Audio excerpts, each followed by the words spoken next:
And we now invite Mr. Breogán Gonda, Chairman of the Board of GeneXus, to share the final reflections with us. Mr. Breogán Gonda.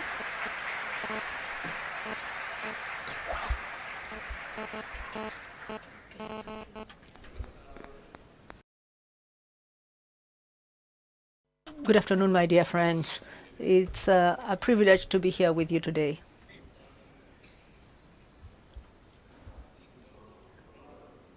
And I feel kind of fun in this impressive place.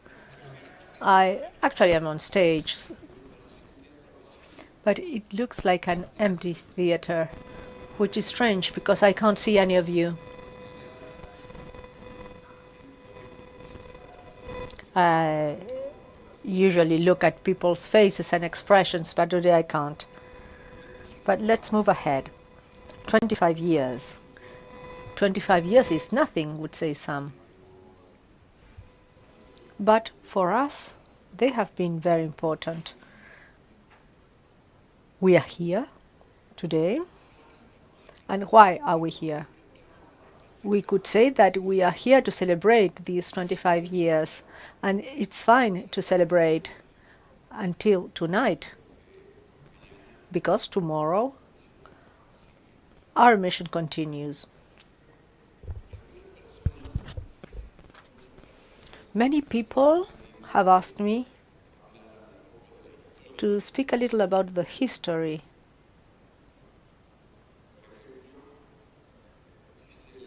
of the company. For example, Gisela would like me to mention the 25 important things I've learned throughout these 25 years, but I didn't write them down.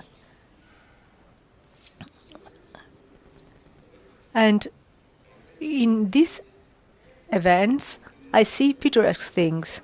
Some people believe that I have retired and I no longer work.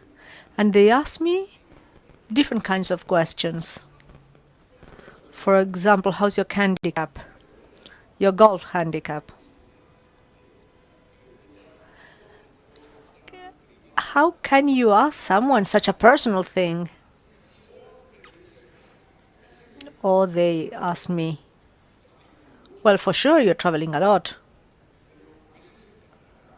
But sometimes you are here in Montevideo, right? And your wife?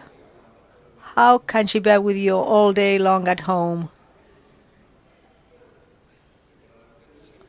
For those who don't know it, I have not retired. I continue dreaming and thinking with passion, with obstination and with patience, trying to have an influence on our destinies. And I intend to continue doing it until the final curtain falls.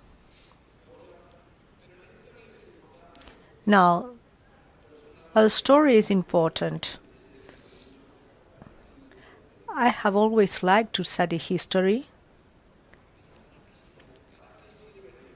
And what is history good for? Many people analyze history in order to prove to ourselves that everything that is in the past was better and that things cannot be done in the same way, and that's why we don't do it. But that's a big mistake. I believe that history is useful, and in our history throughout these 25 years, we could tell about a lot of successful events. It may be kind of silly because on the one hand, these things are over and it's boring. And besides, you never learn from past success, but you can learn from other things. And that is why history is important. History is important in order to remember failures. and try to understand why you failed so that these failures won't repeat. Or you remember the opportunities we had at some point and that we saw, but we didn't know how to take advantage of them. But even more so, we can detect the opportunities that we had and we didn't even identify. History is good to learn and to improve for the future. That is why I have always dedicated a lot of time to history.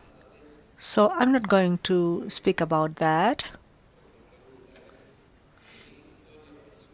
But if you ask me about my personal story with regard to these 25 years, I will say that I have learned a lot.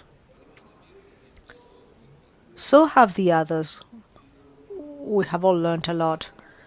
But when 30 years ago this story started, I was an international consultant. I had prestige. I have a good remuneration.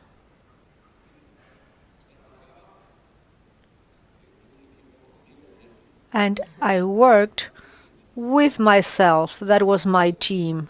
I was a loner. And the few times I've had a team, it was just for one task, and when it was over, the team was dismantled. And the teams were completely vertical, the professor and the students. And in my profession, this worked out very well. I analyzed high-risk problems in databases, and that was enough. But if you want to do something really big and something lasting, can it be done by one person? I don't think so. It's impossible. So we set up a team. I wasn't aware of what a team was, in all likelihood, but we started realizing that the best team is a team of equals. In which sense? Well, in the sense that opinions, positions are worth for themselves and not on the basis of who supports them. It's a place where we were all able to develop and where we have succeeded and managed to solve one of the big problems of successful research teams, the problem of vanities. Why? Because success doesn't lie on just one person. Success is a collective endeavor, and that is why we're here 25 years later. We have learned things like how to make our business advance. And this means not to copy, not to imitate. Why? Some people will tell me it shouldn't be for ethical reasons. Ethics are too complex. Enough for me to dedicate myself to engineering. I never thought of ethics. But I want to dream. We all want to dream and realize those dreams. Not put a brake on our impulses. Do what we like.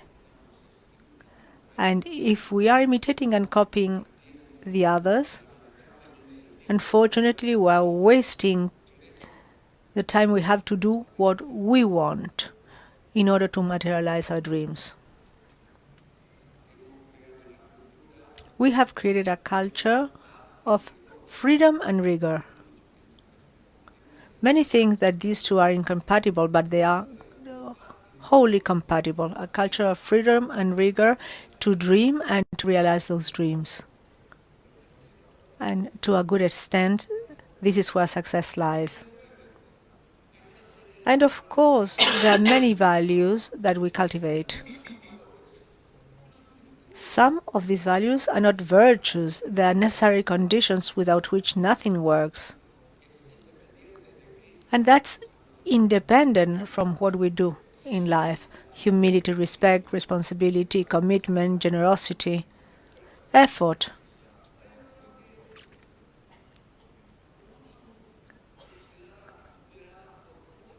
Others are not considered that important, especially in the south of South America. For example, excitement, humor, motivation.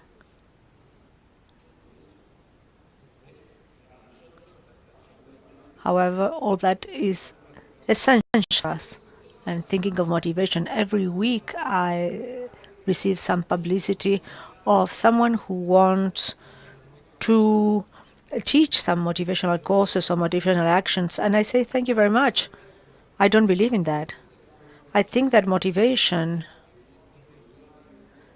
is something that we find elsewhere and at other times when we recruit people, for example. I don't believe that you can turn into motivated people who are not motivated. You may say I'm very selfish, but we are going to hire motivated people and we will work in teams of motivated people, and that's much better. And joy. Joy, my friends, joy to live, joy about what we do. Joy in success and joy in difficulties so as to overcome them. And above all, passion. You will say, well, there's nothing very concrete there, but we believe in all this and we are doing well.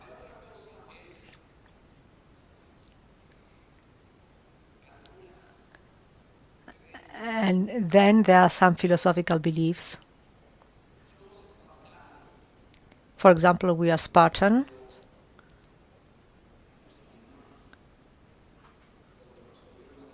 And when we decide something, we go ahead. And we take risks. But at the same time, we are frugal.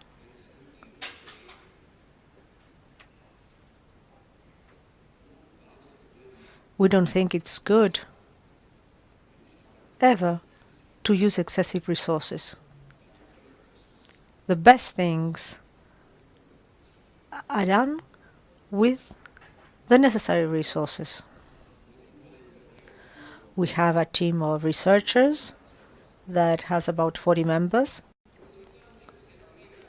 And visitors wonder about this because they would have thought that we were 400. But we have a few and the best, and they are motivated. They work in an environment of freedom. And finally, we have to do more with less, always, and this is a creed that we apply every day and that we have spread within our community. I would like to say a few words about innovation, because you read a lot about innovation. And in this event, I have heard a lot about this. Usually the statements coincide but are not applicable to us. Most people think that the strategy has to be oriented to the market.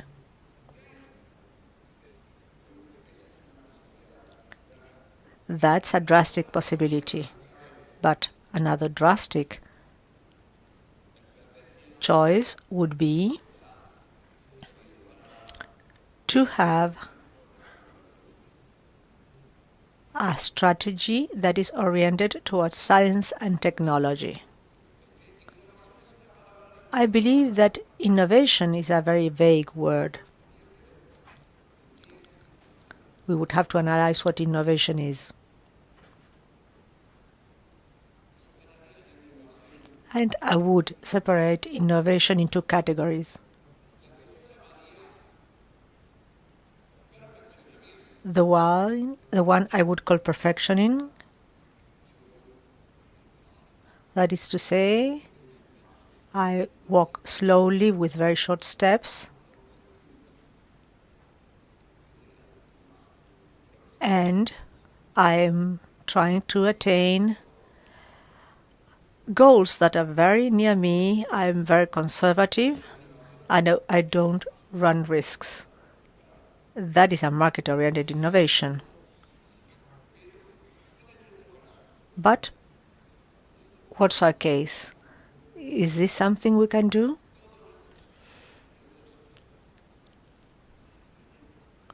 All of our goals are long-term. In IT, the long-term means 5 years, maybe. But if I made a survey and I asked the customers and the prospects about it, and I would use their opinions to design the new version of GeneXus, I would design, do some research, and when we have the product, the bus will already have left. Our strength lies in several things. Firstly, that we have our own technology, exclusive technology, sophisticated technology guided by a very simple principle, which is to automatize everything that can be made automatic, to describe instead of programming. And we have worked, and we continue to work a lot in that direction. And this is long-term work. On the other hand, we live to achieve customer satisfaction. We cannot lose customers. We need to develop our client base. It is clear that it is easier to sell more to our current customers than to get new customers, but we are trying to obtain new ones. So we are a technology-driven company which takes customers very much into account, but there is a delay in time. So we study our clients all the time, then we make a study analyzing what the big players do. Some of them say it, in other case we have to deduct it, and we foresee what will be necessary for our business and for the business of our customers in 1 to 5 years. There's always a margin of error, and we accept this.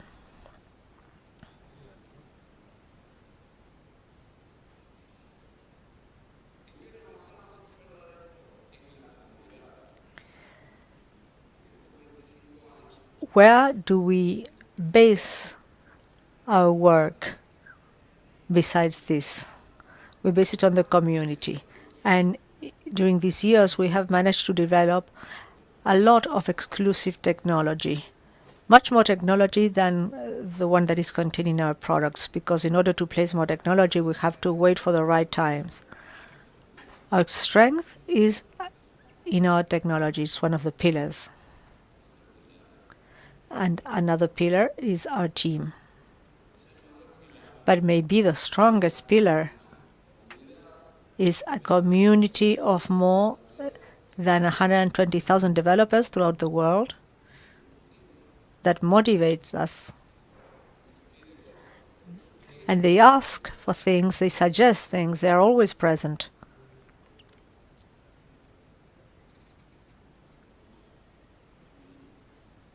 And they also illuminate us.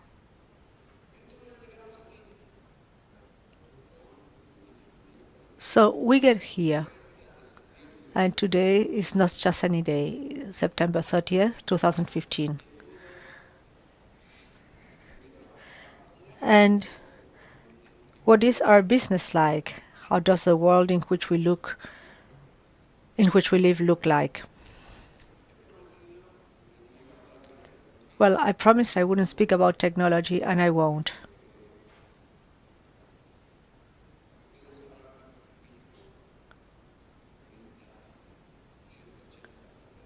In these 180 conferences, which were very good, all in all,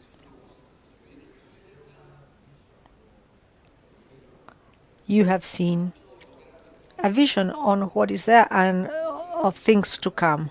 Most manufacturers have given their opinion and promoted certain things and announcing others. It would seem clear that the cloud is important, and that the Internet of Things is also important, and that the apps in the smart devices will become more and more important. But this is what we see. What's behind? If we manage to act with a certain level of abstraction, a sufficient level of abstraction, there are two things on which everything is based: data and complementarity.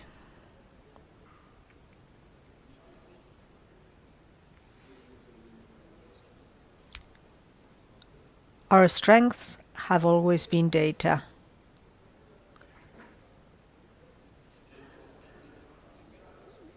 But data have become much more complicated than 25 years ago. At that time, data were those that were stored in the client's database.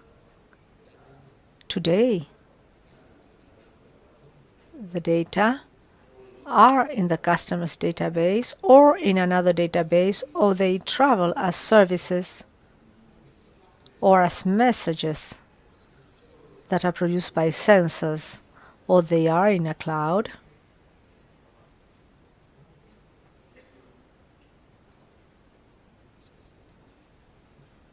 But that's our play field. It's a problem that we have pretty much solved, and we have all of the weapons so that we can solve these questions in the future. And then complementarity. Complementarity is becoming more important every day.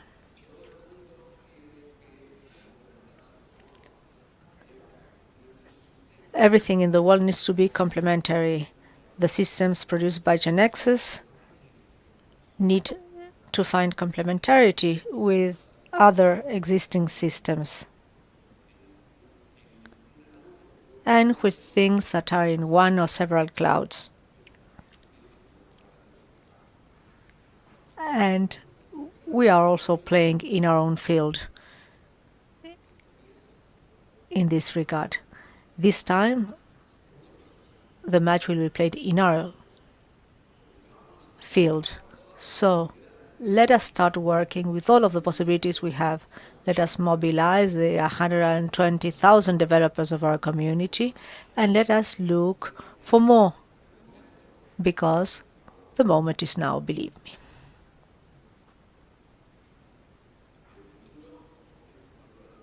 And the future will be made by all of us. We will make it.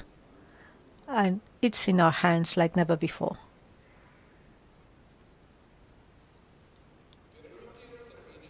I wouldn't want to end these words without making some recognitions. Firstly, I would like to recognize our team, all and each one of them, the members of our team, who silently and very often anonymously give the best of themselves every day so as to reach success altogether. And I'm not going to name anyone, because when you play in a team like we do, it is very difficult to name someone. And besides that, if I named people, the list would be too long, and I would run the risk of committing the sin of forgetting someone.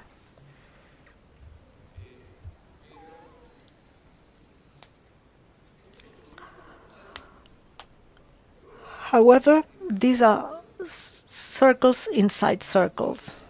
And then we have our distributors in 40 countries.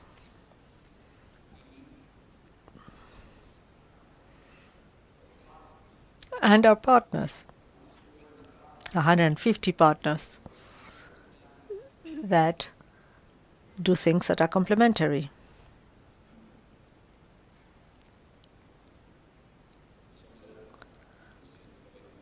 And then the sovereign, the 120,000 developers for which we work every day, to which we owe our efforts. I could finish here, but I won't. At a time like this, after 25 years,